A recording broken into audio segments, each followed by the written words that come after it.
wonder, maybe this is Ryan's baby. Well, because of the fact that we've already done a paternity test and posted those results, and I understand there's a whole tinfoil hat community that wants to believe that everything we post is fake or bullshit or Photoshop. Something just isn't adding up, and people are starting to notice. Ken swears the baby arrived at exactly 36 weeks. A little early, but in his words, perfectly healthy. No complications, no C-section.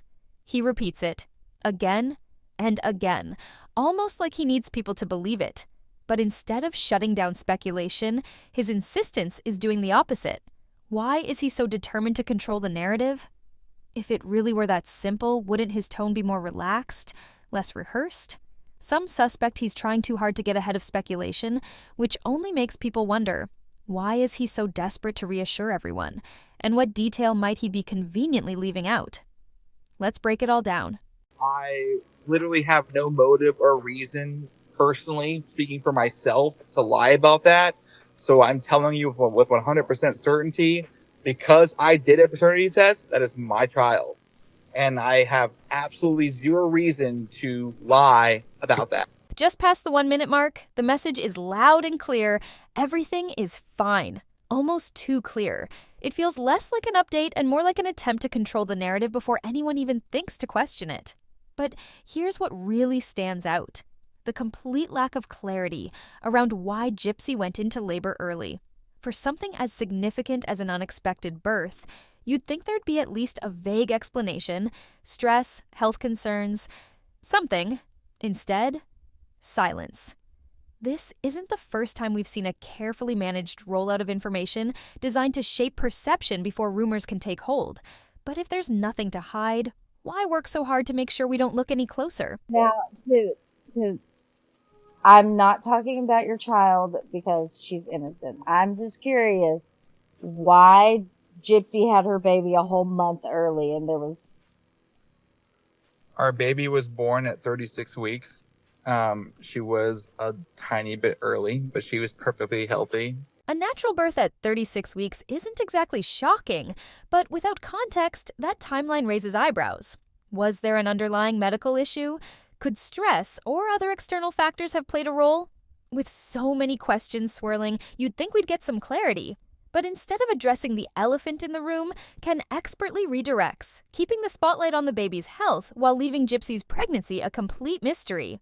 No mention of complications, no explanation for the early delivery, just a carefully controlled narrative that conveniently sidesteps what could be a much bigger story. So, what's really being left unsaid? She never went to the NICU. She was a natural birth, and she came home with us 2 days later. And she's been incredible. She's been growing. She's been the best baby ever. And, what else do you want to know? Something just isn't adding up. The way Ken keeps hammering on about the baby's natural delivery feels off. Sure, it's great that there were no NICU concerns, but why does it sound like he's trying a little too hard to control the narrative? Instead of offering full transparency, his tone comes off as oddly defensive, almost like he's bracing for backlash before anyone even asks questions. And then there's the strangest part, the glaring gaps in the story, as if key details are being left out on purpose. So what's really going on here? Question was, so does that confirm that you didn't hook up a cheat before Gypsy admitted? Everything I've told you has been the truth. Okay. How much did the baby weigh? How much did the baby weigh at birth? When it comes to Gypsy's public image, the spotlight hasn't just been a starry spectacle, it's been a relentless force that could very well explain the chaos surrounding her life. The media's constant scrutiny of her past, the weight of public expectations, and the pressure of maintaining a flawless persona might have played a role in her early labor. But does anyone dare to say that out loud? Ken doesn't. Instead of acknowledging the external stressors, he sidesteps any conversation that might tie the intense media attention to the situation, sticking to a rehearsed narrative that keeps things neat and safe. Things get even murkier when the topic of birth control comes into play. Ken's response? Quick and curt. She was on it. No details, no further explanation, just a moment of cold, flat certainty. It leaves us with more questions than answers, and the story becomes even more clouded. I'm not gonna disclose that. Okay. Wait, I have a question because he just said he never lied. He never lied and he did. You said in Natasha Cooper's live that Gypsy was on birth control. That is a lie. Yes or no? No, it was not a lie. There's something off about Ken's story. And the more he talks, the deeper the mystery grows. Birth control should be a straightforward topic, yet his hesitation and those clipped answers only leave room for doubt. Was she really on birth control, or is this just another element of the story designed to shield them from scrutiny? Then, there's the relationship itself, or should we say the ever-changing relationship. Just months ago, Ken described them as just friends, but now they're preparing to raise a child together. The timeline doesn't add up, and neither do the conflicting details. If there's nothing to hide, why does the story keep shifting? And the real kicker? The more Ken insists he's telling the truth, the less convincing it feels. It almost seems like he's trying too hard to convince us. His repeated claims of transparency start to feel more like a performance than an honest attempt at clearing the air. Okay. So she my was God. on birth you control? but you also said in that same live that you guys were just friends and weren't having relations. It was the first time that we met up, and we were just friends. Just when you thought you had the full picture, the cracks in his narrative start to show, and not in the way you'd expect. What started as a straightforward story is now unraveling in a way that casts serious doubt on his entire version of events. And with each new twist, the questions get deeper, the answers more elusive. Is the truth really as simple as it seemed, or is there a bigger, hidden story at play? Really? Also, keep in mind that Gypsy could have been telling him that she was on birth control. I'm not trying to cause issues, but she could have been lying, and you might still not know the truth. I'm just saying, that's a possibility. Was Gypsy really on birth control, or is this just another clever excuse to dodge accountability for the timeline's glaring inconsistencies? As the questions grow louder, Ken's uncharacteristically vague and defensive answers are raising even more eyebrows. Was he truly unprepared for this level of scrutiny, or is there something more behind his evasions? We had Lifetime, the trailer for season 2 coming up here. We're going to see in March, I believe. Portrayed you. Do you feel like it seemed like you were confused? His hesitation to deliver a direct answer isn't just a minor slip-up.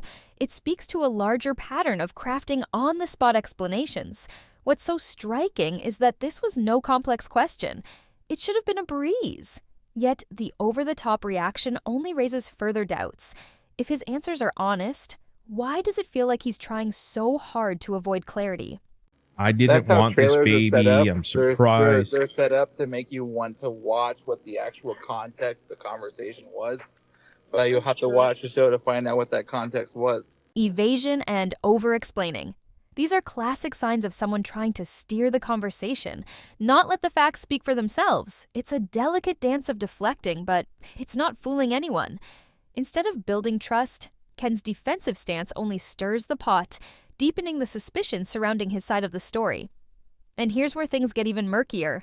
Ken's suggestion to watch the episode for the full context feels less like a recommendation and more like a strategic redirection. Instead of addressing the inconsistencies head-on, it's almost as if he's throwing up a smokescreen, urging us to look elsewhere rather than face the facts. If Lifetime set us up for... I'm not telling you that Lifetime did anything. I'm just telling you that trailers are set up to make you want to watch the episode for the full context. So if you want to watch the episode for the full context of that conversation... Why leave your audience hanging when a little clarity could go a long way? If there's important context to share, why not just share it? Instead, all we're left with are cryptic answers and a string of deflections that raise even more questions.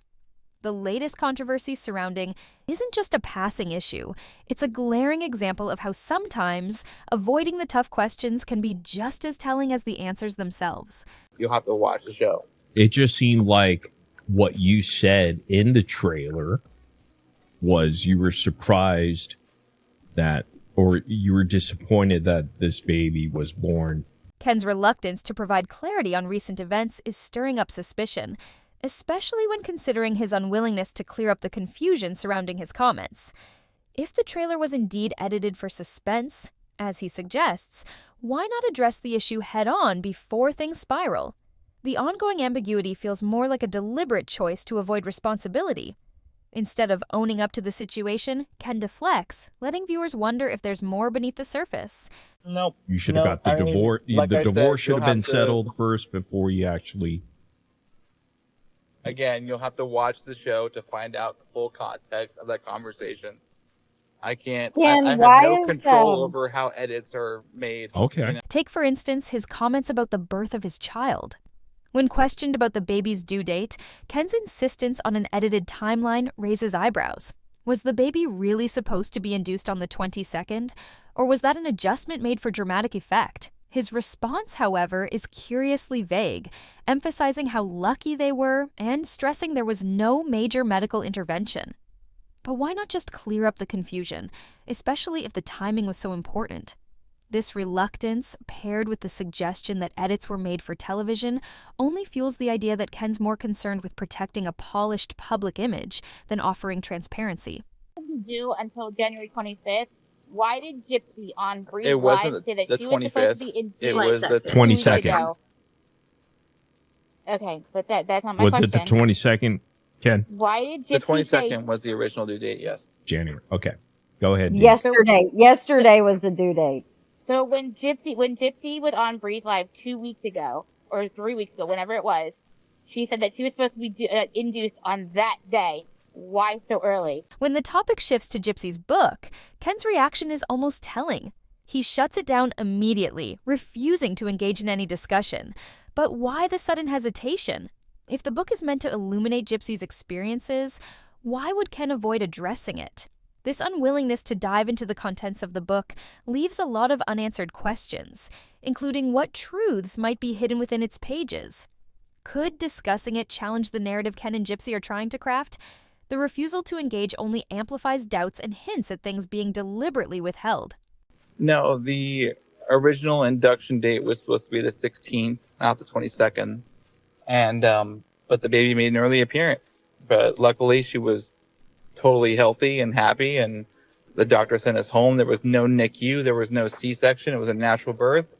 I swear to that. I have no reason to lie about that. I have no motive to lie about that. That is the truth.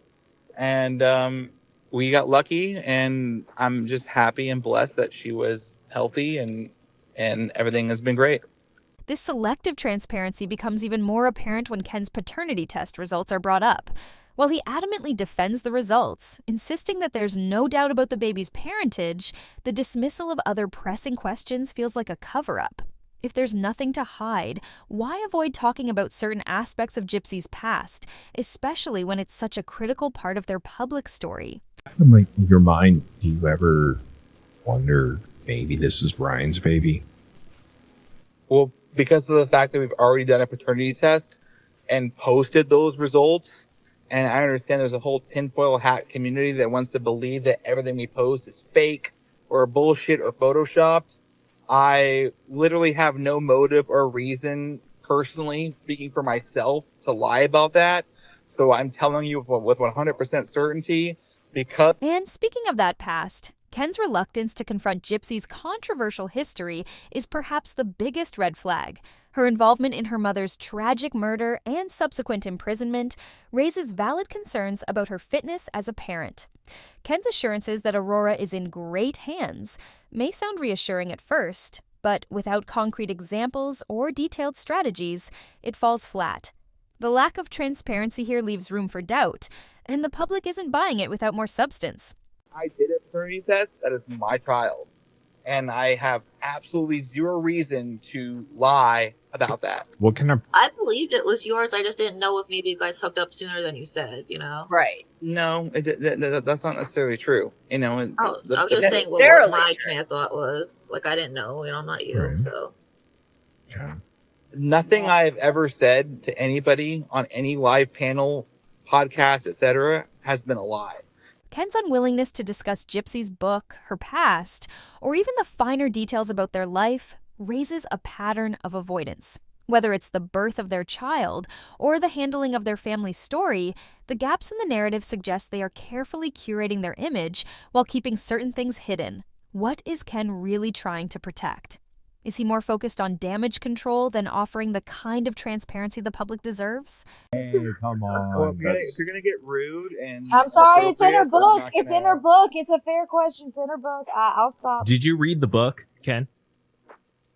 I have read the book. And what I'm are your not gonna thoughts? talk about the book. We're not gonna get into the book. Why? Why not, I Ken? just don't want to. I don't want to. It doesn't What are matter. your thoughts Just about like it? that. We're not gonna talk about this. If you were to rate it 1 Are to you 5, proud of like her book? a movie. Are you proud? Are you proud I'm proud of of it? Gypsy. By sidestepping questions and dismissing concerns with vague answers, Ken only reinforces the notion that there are things he's not willing to confront. This pattern of evasion keeps viewers on edge, wondering what's really going on behind the scenes.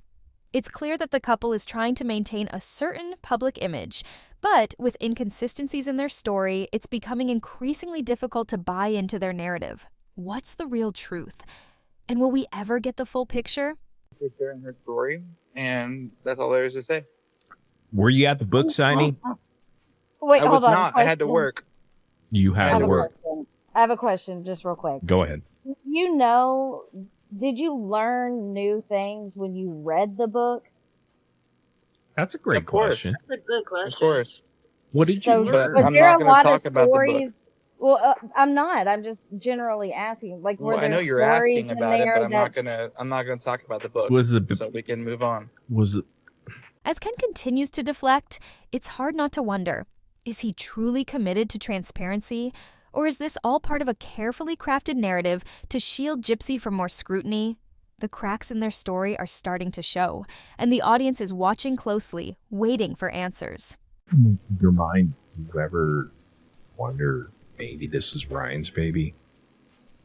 Well, because of the fact that we've already done a paternity test and posted those results, and I understand there's a whole tinfoil hat community that wants to believe that everything we post is fake or bullshit or Photoshop. But things took an even more unexpected turn when Ken's mom joined the same live session. And let's just say some of her comments might not sit well with Gypsy. Ken's mom didn't hold back, and some of the things she shared could easily come across as critical of Gypsy. These remarks don't exactly align with the narrative Gypsy has worked hard to maintain. And let's be real, Gypsy is known for being fiercely protective of that narrative. In fact, she's made it clear she doesn't appreciate when others deviate from her version of events. What's even more intriguing is the timing. Why are Gypsy's family members suddenly engaging with creators? And not just any creators, these are people who are openly not on Gypsy's side. It makes you wonder, doesn't it? Is this all part of a bigger plan orchestrated by Gypsy herself? Or could there be some influence from Lifetime given the media attention surrounding her story? Whatever the case, it's definitely stirring up drama. Now, here's where things might really upset Gypsy. During the live session, Ken's mom addressed the widely circulated narrative that Gypsy was abused by her mother, Dee Blanchard. Surprisingly, Ken's mom expressed doubt about this. She claimed she doesn't believe Gypsy was truly abused. Instead, she said she thinks Dee loved Gypsy, just in a different kind of way. This kind of statement is bound to spark conversations, especially since Gypsy's entire story and much of the public sympathy she's received centers on the idea that Dee's behavior was abusive. For Ken's mom to challenge that idea is a big deal, and it might just add fuel to the fire. Dee loved Gypsy the way she knew how and did the best she could for Gypsy, the best she could. And I described it to Gypsy like the 2-year-old holding the kitten. The 2-year-old loves the kitten and she holds it and she holds it very tight and she squeezes it.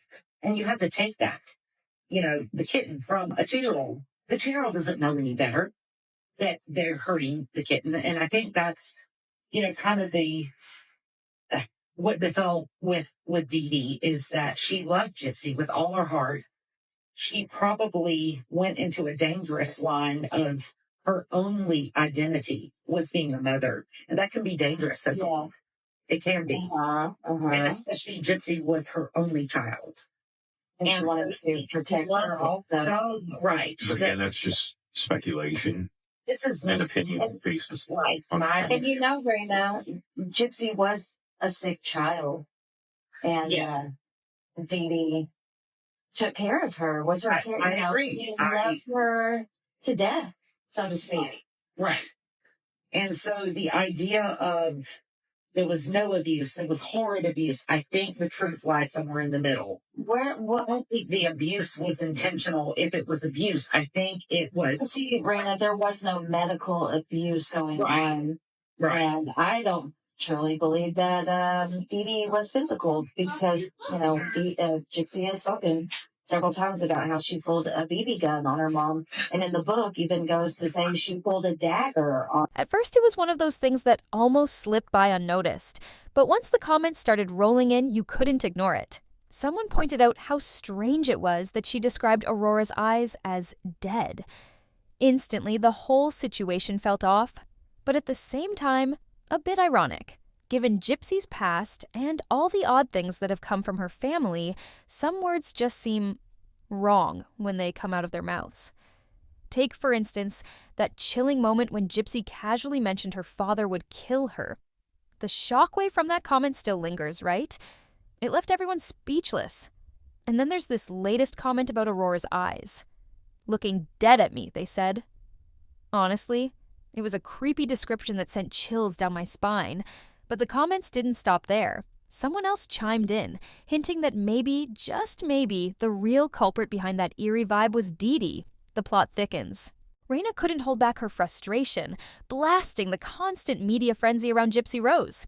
"This happened over a decade ago," she said, clearly exasperated. "Why are we still beating a dead horse?" Her comments hit hard as she pointed out the hypocrisy. I don't even hear Chris Watts being talked about as much as people talk about Gypsy Rose.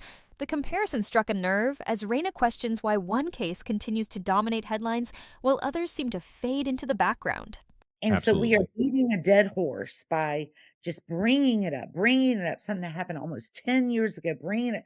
We But cannot. it's because, change it. Raina, I understand that you can't do anything and Ken can't do anything.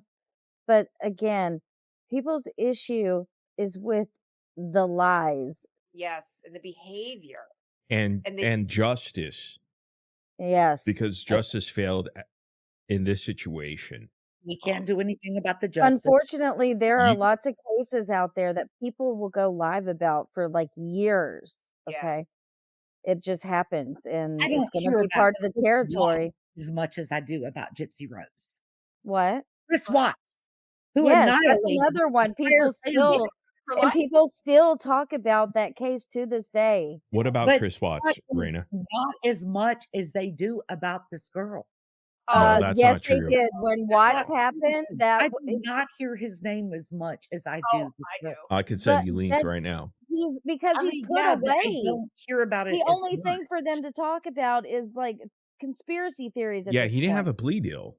So Yeah, He's going to be in he prison he for the rest of his admitted life. what he did. won't hear from y'all is she murdered her mother. She did Yep. this. Yeah. She manipulated an autistic man. Yep.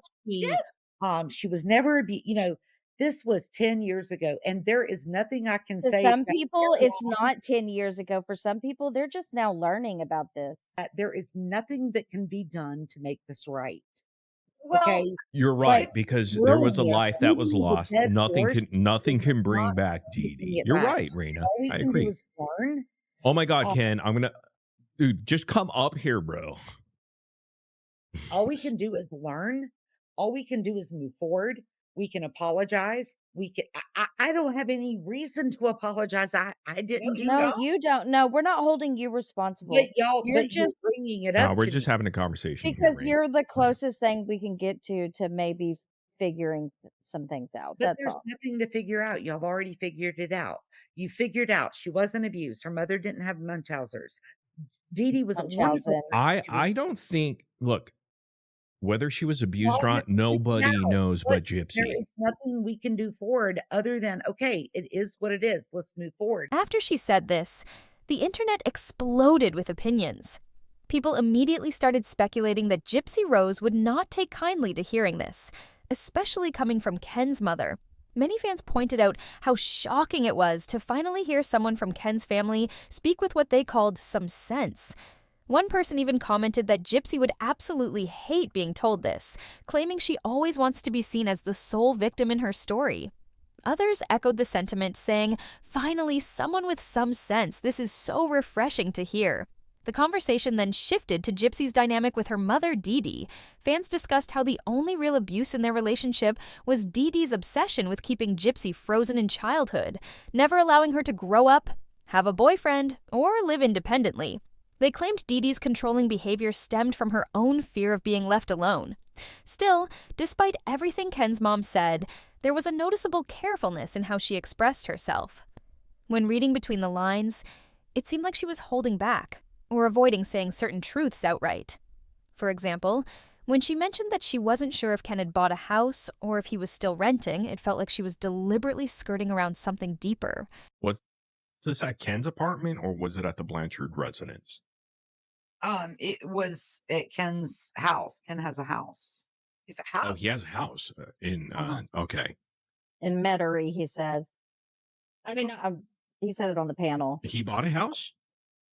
Oh, I don't know. I think he rents. I don't know. I He didn't rents ask a him. house. I don't look. One thing as a mom to grown-up children, you can't get nosy like that. Oh, my The situation has sparked a wave of questions about her entire presence there.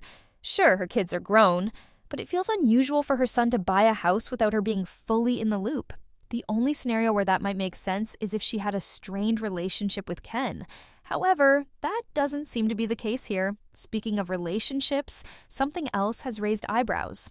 When Raina, Ken's mom, was asked about Ken's job, she avoided giving a straight answer. While it's not necessarily a problem, it does seem like she was holding something back. But things take an even more intriguing turn. According to Morbit, Ken claims he's a bartender, yet his mom wouldn't confirm it or deny it. Instead, she vaguely mentioned that if she said anything, Ken would get upset with her. Now, does this hint at something deeper? Could this possibly be a case of elder abuse? Some people certainly think so, and the speculation continues to swirl. Ken doesn't have a job currently, correct? Yes, he does. Oh, where does he work? Oh, I don't know the name of the place. What does he do? But I know when I've gone down there the last 2 times, he's had to work. Oh, yeah? What does he do? I'm not going to say because he'll get mad at me. But he does have a job. What kind of job? I don't know. That would be up to him to say. You can ask me about me, but I'm not going to divulge his or Gypsy's. He claims he's a bartender. I don't. Is that true? Okay. If that's what he told you, then Chippendale. I'm kidding. yeah. Magic Mike. Magic Ken. For him, Gotta be goofy sometimes, you know. oh yeah. When it comes to Ken's job situation has been a topic of mystery and intrigue for quite a while now. Fans and followers have witnessed Ryan roast Ken on multiple occasions, mocking him for allegedly having no job at all. But then, there's the claim from both Ken and Gypsy that he works as a bartender. So, if they've been so open about it, why does Ken's mom refuse to talk about his employment? Could it be that she doesn't want to lie? Or is there something deeper going on that we don't know about? Maybe Ken really doesn't have a job after all. The skepticism doesn't end there. A lot of people, including myself, find it hard to believe that Ken works in a bar, a place that's often packed with people and cameras. If he truly spent his days in such a social environment, wouldn't there be at least one paparazzi shot of him serving drinks? Yet, no one has ever managed to capture him on the job, making many wonder if there's truth behind the claims at all. In fact, many speculate that his only real job is being part of Gypsy's Lifetime show, where he plays a role on the cast. And some go as far as to suggest that Ken's loyalty to Gypsy might not be driven by love, but by the need to stay close to the source of his income and fame. But remember, these are just the rumors circulating. And then there's the shocking moment that made everyone stop in their tracks. She said something about baby Aurora that left the audience absolutely floored. The choice of words was so unexpected that it sent a ripple through the crowd, leaving everyone hanging in disbelief. What did she mean? What's the real story behind that comment?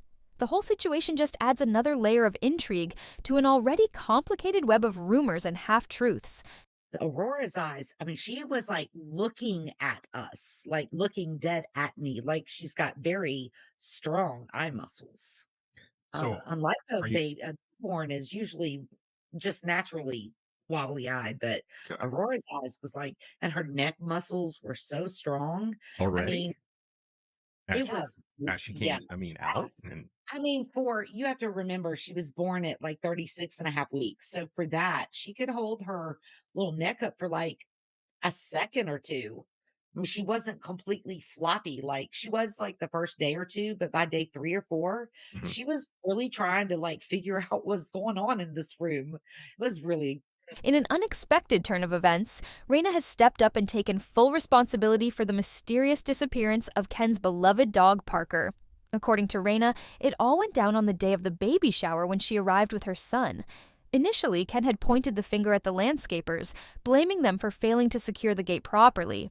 But now, Raina's owning up to the truth, admitting that she and her son were the ones who didn't double-check the gate when they entered the property, leading to Parker's vanishing act. we discussed briefly. She's expressed remorse, but I'm not gonna just Is she grill her. sorry she did it, or is she sorry that she got caught? She's Like, sorry she did she hate her mother? There was parts of her that hated her, and there was parts of her that loved her very much. Did she tell you like why she hated her? No, she didn't have to. Well, Like I said, think grill the is, girl. is your son like a very sexual kind of guy? Nope, He's not. not really. No. Oh, and when asked if her baby had been tested for microdeletion, Raina's response was equally surprising. No, she's too young to undergo testing. So, what do you think about everything Raina revealed? Share your thoughts in the comments below. We're dying to know what you think about all these twists.